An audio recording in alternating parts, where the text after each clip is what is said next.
देखिए आज का जो क्लास है एक्सरसाइज 4.1 का 2 नंबर का है।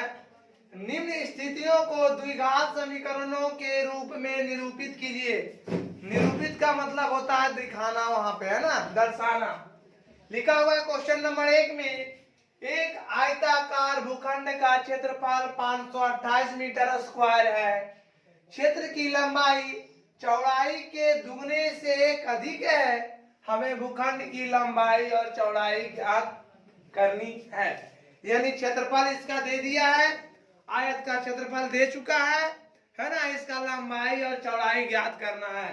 तो आप लोग को पता है कि आयत का क्षेत्रफल बराबर होता है क्या? आयत का क्षेत्रफल बराबर, बताइए। देखिए इसमें आयत का क्षेत्रफल के बारे में चर्चा हुआ है। क्षेत्रफल दिया हुआ है, लंबाई और क्या निकालना है, चौड़ाई। इसको अब हम सॉल्व करते हैं, ध्यानपूर्वक देखिए।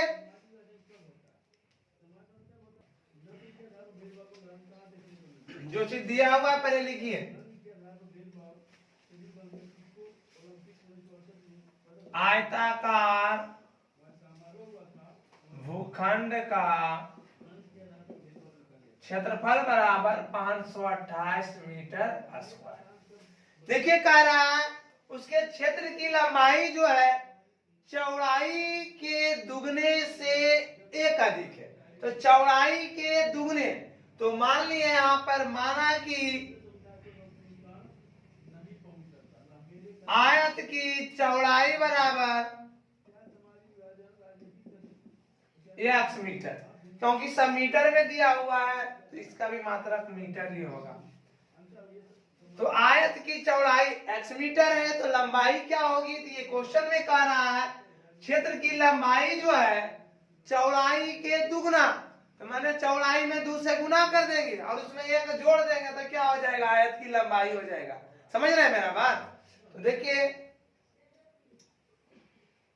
लंबाई बराबर चौड़ाई के दुगना, दुगना से एक अधिक है। अधिक का मतलब जुटता है, कम कहेगा तो घटेगा। बात समझ रहे हैं ना? यदि अधिक कहेगा तो जोड़ देंगे, कम कहेगा तो घटा देंगे। तो यहाँ पे अधिक है, ये आपका हो गया। अब आयत का क्षेत्रफल बराबर, फॉर्मूला आप लोग जानते हैं, आयत का क्षेत्रफल बराबर लंबाई गुने चौड़ाई। देखिए आयत का क्षेत्रफल दे दिया 528 और लंबाई दे दिया है 2x + 1 और चौड़ाई दे दिया है क्या? x। चलिए इसको सॉल्व करते हैं हम लोग। 2x² + x यानी 2x² + x, ये प्लस से उधर जाएगा तो क्या हो जाएगा? माइनस, बराबर क्या हो जाएगा? 0। इसमें बोला था निम्न स्थितियों को द्विघात समीकरणों के रूप में निरूपित कीजिए। देखिए ये द्विघात समीकरण में आ गया, लेकिन इसके अनुसार तो मेरा आंसर मिल गया। लेकिन चलिए इसको हम सॉल्व भी कर देंगे, क्योंकि बोला आयत की लंबाई और चौड़ाई। देखिए भूखंड की लंबाई और चौड़ाई ज्ञात करनी है, तो हम लोग ज्ञात कर लेंगे। ऐसे आपका आंसर यहीं पे हो गया। देखिए यहाँ पर इसके अनुसार तो हम लोग का आंसर यहाँ आ गया। लेकिन चलिए इसका x का वैल्यू भी निकाल लेते हैं। हम लोग निकाल लेंगे तो कोई आपत्ति नहीं है। तो चलिए इसको हम लोग क्या करते हैं, जब फैक्टराइज करते हैं ना, ये वाला दोनों साइड वाले को क्या करते हैं? मल्टीप्लाई करते हैं। तो मल्टीप्लाई करने के बाद 1056 आ गया। अब इसको 1056 को ऐसा तोड़िए कि जोड़ने या घटाने के बाद x आना चाहिए। x का आने का मतलब इसका गुणांक 1 है ना, और जब मल्टीप्लाई करेंगे तो कितना आना चाहिए? 1056। चलिए तो इसको जरा सा तोड़ देते हैं। 5 तो 2 4 6 4 1 3 2 6 6। देखिए यानी 2 दूनी 4 दूनी 8 16 दूनी 32 गुना 33 जब करेंगे ना तो आ जाएगा 1056। और देखिए 33 में 32 को घटा देंगे, जोड़ भी सकते हैं घटा भी सकते हैं। तो इसके अनुकूल हम लोग देखेंगे कि क्या लाना है। तो यहाँ पे घटाएंगे तब आएगा, जोड़ने के बाद आएगा क्या? नहीं ना। चलिए तो इसको करेंगे 2x² + 33x - 32x, यानी इसको जब तोड़ेंगे 33 और कितना में 32 में माइनस 528 बराबर 0। देखिए यहाँ से x सिर्फ कॉमन निकलेगा तो 2x प्लस 33, यहाँ से माइनस 32 कॉमन निकाल दीजिए तो माइनस का यहाँ क्या हो जाएगा प्लस। अब देखिए 32 कॉमन निकलेगा, देखिए ध्यान से आप लोग देखिए यहाँ पे 32 नहीं निकलेगा क्योंकि इसमें 32 है ही नहीं, ठीक ना।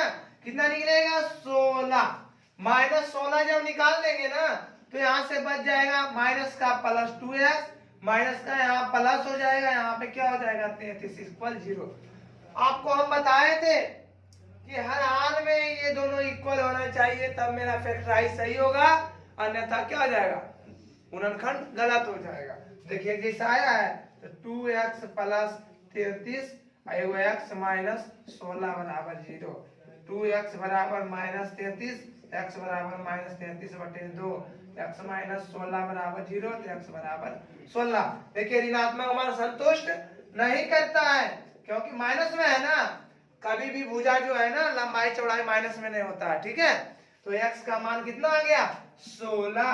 तो x किसको माने थे हम लोग आयत की चौड़ाई, तो लिख देंगे आयत की चौड़ाई बराबर कितना आ गया 16 मीटर और लंबाई कितना हो जाएगा 2 गुना 16 प्लस 1, 16 दूनी 32 अरे 33 मीटर, ये आंसर। आप इसको यदि चेक करना चाहते हैं कि दोनों को मल्टीप्लाई कीजिए, देखिए 528 आ जाएगा, ठीक है। तो हम लोग का जो क्वेश्चन था यही पर आंसर हम लोग को मिल गया था, लेकिन थोड़ा सा x का वैल्यू निकाल लिए तो कोई दिक्कत नहीं है इससे। ऐसे आपको सिर्फ कहेगा द्विघात समीकरण के रूप में निरूपित कीजिए तो आपको यहीं तक करना है, ठीक है। जब कहेगा मान मांगेगा ना तब नीचे करेंगे। तो इसमें देखिए क्या लिखा था द्विघात समीकरण के रूप में निरूपित करने के लिए। देखिए 2 नंबर क्वेश्चन है 2 का 2 क्रमागत धनात्मक पूर्णांकों का गुणनफल 306 है, हमें पूर्णांकों को ज्ञात करना है। तो 2 क्रमागत का मतलब क्या होता है लगातार होता है ना, 1 2 3 4 5 जो ये है ना लगातार यानी क्रमागत है। और क्या होना चाहिए धनात्मक पूर्णांक होना चाहिए, प्लस होना चाहिए। धनात्मक पूर्णांकों का गुणनफल कितना है 306, तो हमें पूर्णांक ज्ञात कीजिए। माना कि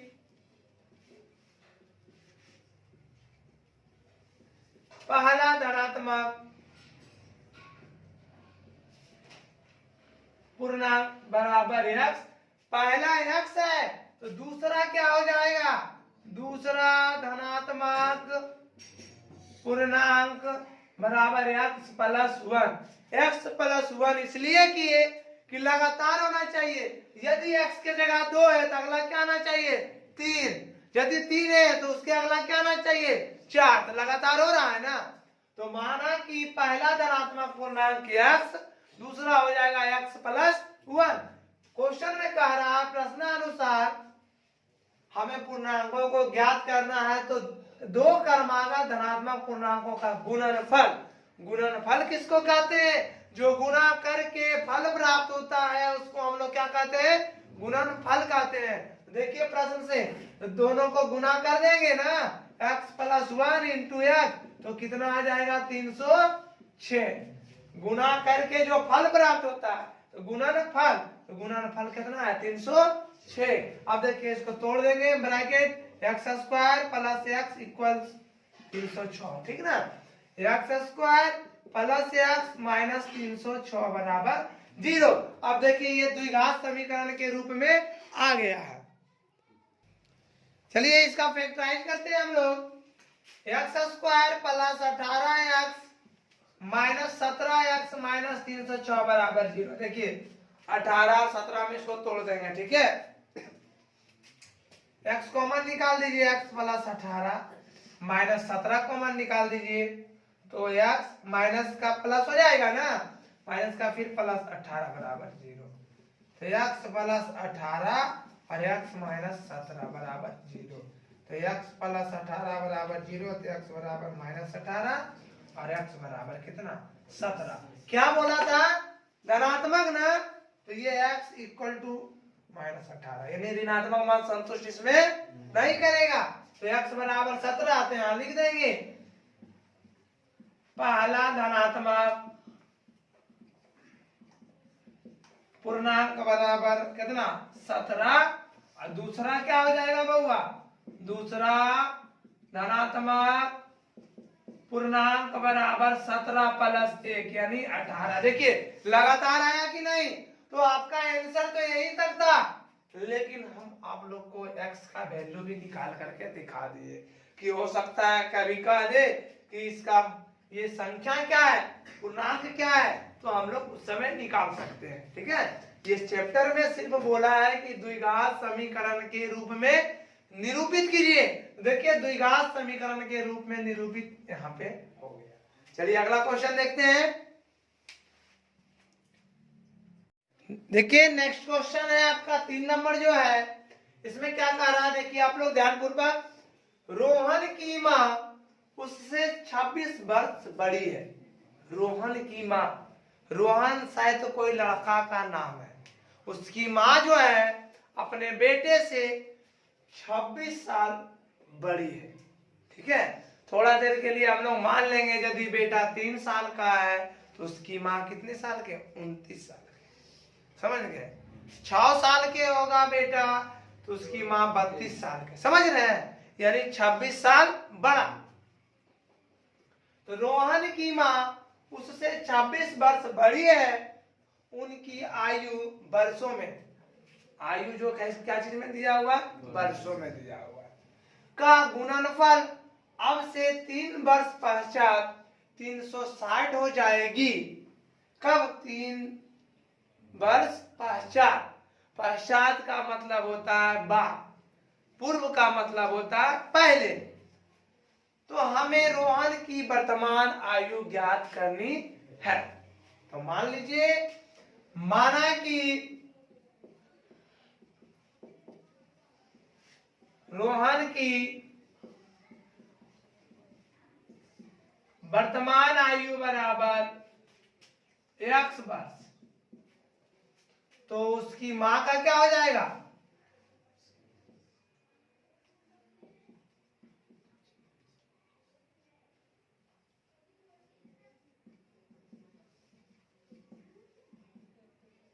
उसकी मां की वर्तमान आयु हो जाएगा उसका बेटा से 26 अधिक न है। बड़ा का मतलब x प्लस कितना आ जाएगा, 26। अकॉर्डिंग टू क्वेश्चन, यानी प्रश्न अनुसार अभी क्या कह रहा है, उनकी आयु का गुणनफल अब से 3 वर्ष पश्चात। तो 3 वर्ष पश्चात निकाल लेंगे।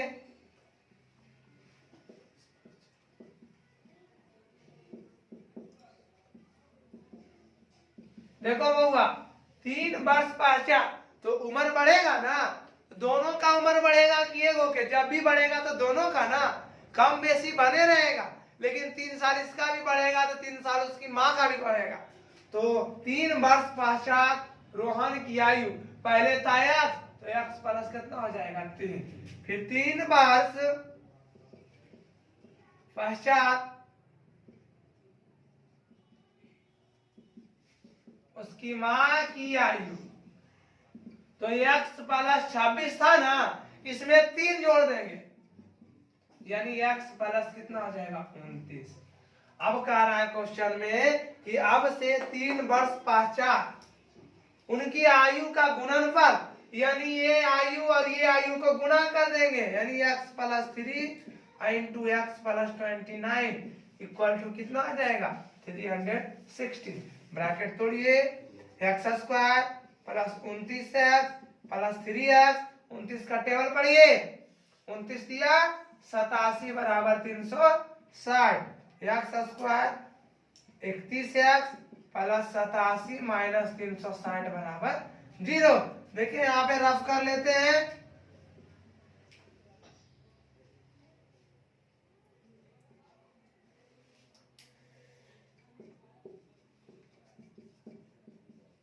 देखिए बड़ा वाला चिन्ह लिखा था माइनस 273 बराबर 0। देखिए द्विघात समीकरण के रूप में निरूपित हो गया। अब इसका हम लोग x का भी मान निकाल लेते हैं। देखिए यहाँ पे थोड़ा सा एडिशन करने में यानी जोड़ने में थोड़ा सा मिस्टेक हो गया। 29 और 3 कितना हो जाएगा 32 यानी 32 हो जाएगा। ठीक है, तो ये हम लोग का निकल गया द्विघात समीकरण के रूप में निरूपित कर दिए। अब चलिए x का मान हम लोग निकाल लेंगे, फटाफट निकालिए आप लोग। देखिए यहाँ तक हम लोग का द्विघात समीकरण आया था। अब इसको x का वैल्यू इसका निकालना है जो कि माने थे x बराबर। तो देखिए सबसे पहले इसको गुणनखंड करके देखेंगे। तो गुणनखंड सिंपल में नहीं हो रहा है, तो एक और फॉर्मूला है द्विघात सूत्र से गुणनखंड यानी मूल्य निकालने के लिए। तो द्विघात सूत्र से देखिए फॉर्मूला होता है, द्विघात सूत्र से फॉर्मूला क्या होता है, x बराबर minus b plus minus root d बटा 2a। डी क्या है आप लोग को इस सब्जेक्ट इसमें ये टॉपिक में चर्चा हो चुका है, डी है विवेचक। डी बराबर होता है बी स्क्वायर माइनस 4ac। क्या आप लोग को बताए थे डी? तो देखिए सबसे पहले हम लोग इसमें डी निकालेंगे। तो ये डी निकालने के लिए डी बराबर फॉर्मूला होता है बी स्क्वायर माइनस 4ac। दो तरह से गुणनखंड निकलता है, जब सिंपल से नहीं निकलेगा ना तो ये फॉर्मूला लगा देंगे।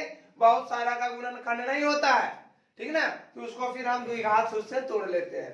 तो a बराबर देखिए इसका गुणांक a कहलाएगा b equal 32, c equal minus 273।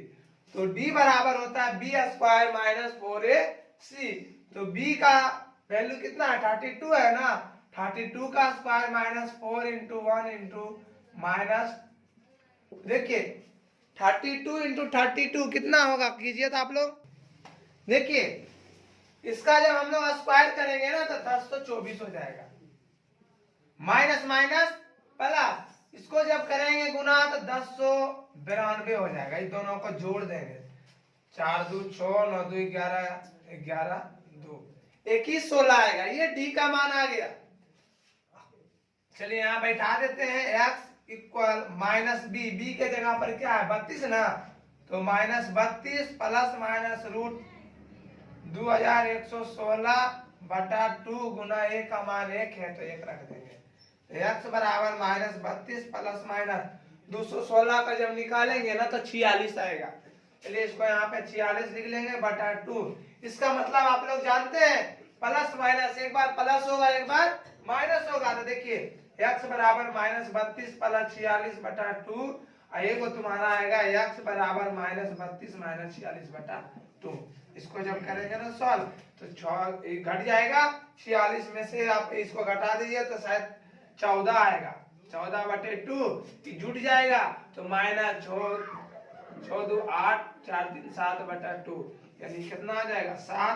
x बराबर 7, यहाँ माइनस आ जाएगा 39। तो ये माइनस में आ रहा है और माइनस संतुष्ट उम्र में कोई बताएगा कि मेरा उम्र माइनस 39 साल है चाहे माइनस 7 साल, नहीं ना, उम्र कभी भी माइनस में नहीं होता है। तो x not equal to minus 39। अब जो हम लोग माने थे उसको यहाँ पर लिख लेंगे, ठीक ना। रोहन की वर्तमान आयु हम लोग माने थे x, तो x का वैल्यू कितना है 7 है, तो लिखेंगे रोहन की वर्तमान आयु बराबर 7 वर्ष और उसकी माँ का क्या हो जाएगा,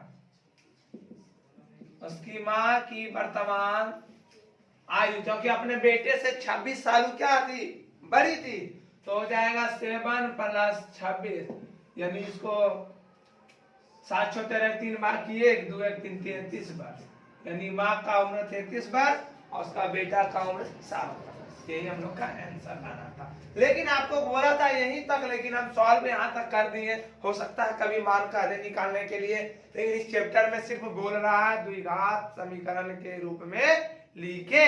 द्विघात समीकरण के रूप में हम लिख चुके थे, लेकिन थोड़ा इसको सॉल्व कर दिया।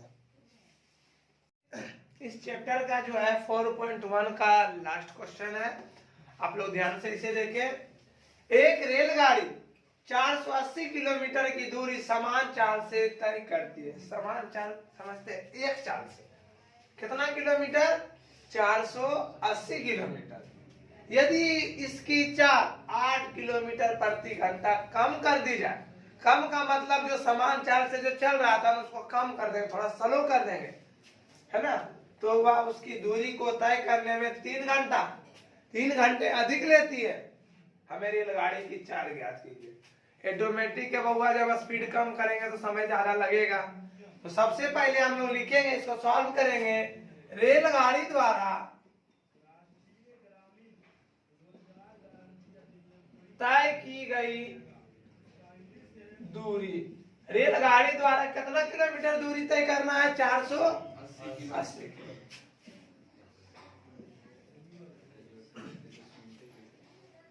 तो रेलगाड़ी की चाल ज्ञात करना है। तो माना कि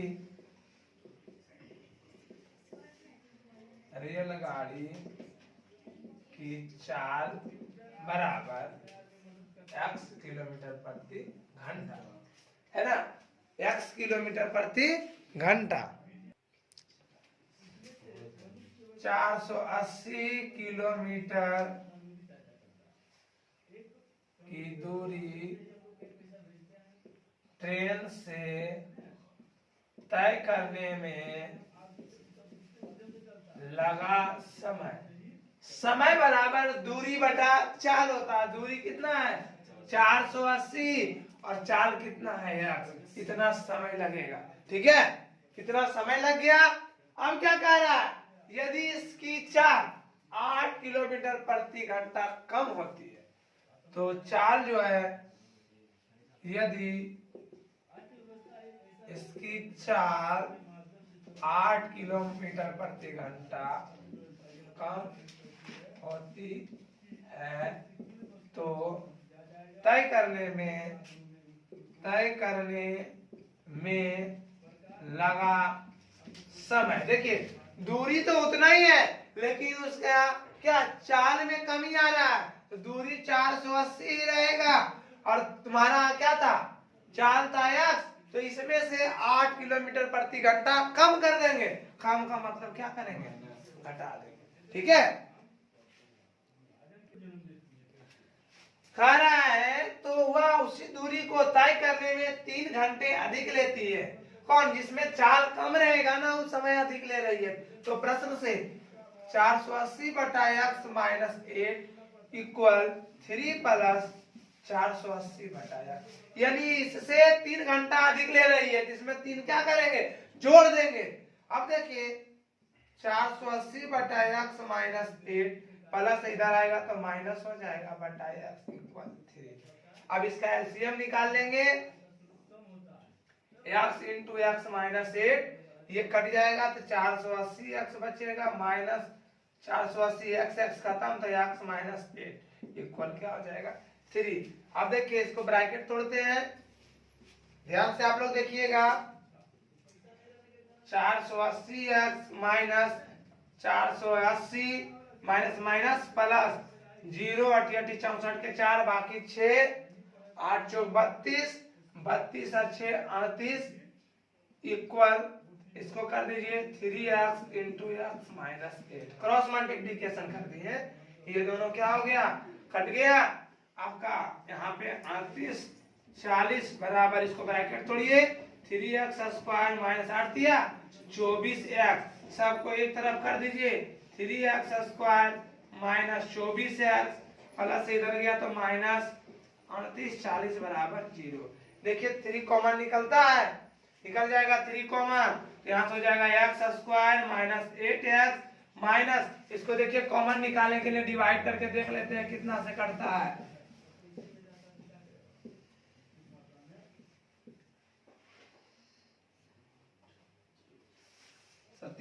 सत्या 24, यानी बचा 1280 बराबर 0। ये आपका इसमें चल गया तो x square minus 8x minus 1280 बराबर 0। देखिए कहा था द्विघात सूत्र, सॉरी द्विघात समीकरण के रूप में, तो देखिए द्विघात समीकरण के रूप में यहाँ पे आ गया। इसको हम लोग सॉल्व भी कर लेंगे। इसका देखिए हम लोग फैक्टराइज करते हैं, x square minus 8x minus 1280 280 equal 0। इसको देखिए तोड़ देते हैं, x square minus 40x plus 32x minus 1280 बराबर 0।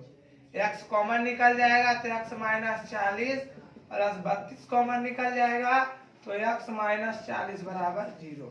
तो x minus 40 into x minus 32 बराबर 0। एक्स बराबर 40 और एक्स बराबर माइनस 32। तो स्पीड माइनस में नहीं होता, माइनस का मतलब पीछे चल जाएगा, ठीक ना, पीछे जाएंगे, जाने के लखीसराय पहुंच जाएंगे ना सिकंदरा। तो x का वैल्यू कितना होगा, x not equal to minus 32, तो x बराबर 40। तो हम लोग क्या माने थे, रेलगाड़ी की चाल कितना है, तो लिखेंगे रेल गाड़ी की चाल बराबर सॉरी कितना 40 किलोमीटर प्रति घंटा। आप लोग इस वीडियो को ध्यान पूर्वक देखें और लाइक सब्सक्राइब एंड शेयर करना ना भूलें। कर लीजिए, ओके।